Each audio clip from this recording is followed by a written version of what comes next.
Hello guys, இந்த வீடியோவில் எதை பற்றி பார்க்க போறோம்னா இந்த பிசிபிலேருந்து ஐசி எப்படி சால்வ் பண்ணுறதுன்னு தான் பார்க்க போகிறோம். ஐசி பார்த்தீங்கன்னா இந்த மாதிரி கவரில் தான் கொடுத்துருவாங்க.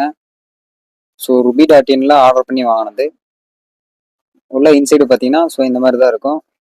டேப் அடிச்சு வச்சுருப்பாங்க. எடுக்கக்குள்ளே கரெக்டாக பார்த்து எடுக்கணும். இல்லைனா பின்ஸ் டேமேஜ் ஆயிரும்.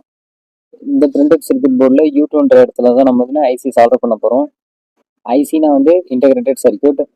நீங்கள் பிகினர்னா ஃபர்ஸ்ட் கையில் இந்த மாதிரி வச்சு பாருங்கள். இந்த பிரிண்டட் சர்க்யூட் போர்ட்லயும் ஐசிலையும் பார்த்தீங்கன்னா டாட் இருக்கும். அந்த டாட் சைடு தான் ஐசி சால்டர் பண்ணுவாங்க. இந்த ஐசியோட நேம் பார்த்தீங்கன்னா STM32. ஐசி சால்டர் பண்ணுறதுக்கு முன்னாடி ஆஸ் யூஸ்வல் ஃப்ளெக்ஸ் அப்ளை பண்ணிக்கோங்க. நிறைய பேர் சால்டர் பேஸ்ட் தான் வச்சுருப்பீங்க. சால்டர் பேஸ்ட்டு ஃப்ளெக்ஸ் ரெண்டும் ஒன்று தான். இது லிக்விட் டைப்பில் இருக்கும். ஃப்ளெக்ஸ் அப்ளை பண்ணிட்டு அப்புறம் டியூசரை வச்சு ஐசி கரெக்டான பின்னுக்கு நேராக வச்சுருங்க. டாட் ஐடென்டிஃபை பண்ணி டியூசரை இந்த மாதிரி ஹோல்டு பண்ணி பிடிச்சிக்கோங்க. அப்புறம் சால்டரிங் அயன் வச்சு சால்டர் பண்ணுங்க. அனதர் டைப்ல என்ன பண்ணுவான்னு பார்த்தீங்கன்னா சால்டரிங் பேஸ்ட் வச்சுட்டு அப்புறம் ப்ளோயர் வச்சு ஹீட் பண்ணுவாங்க. QFN ஐசிக்கெலாம் நமக்கு சால்டரிங் அயன் ஸ்டேஷனே போதும். ஃபர்ஸ்ட் டேக் அடிச்சிருங்க. அப்புறம் பார்த்தீங்கன்னா ஒவ்வொரு பின்னும் கரெக்டாக சால்டர் பண்ணிட்டு வந்துருங்க.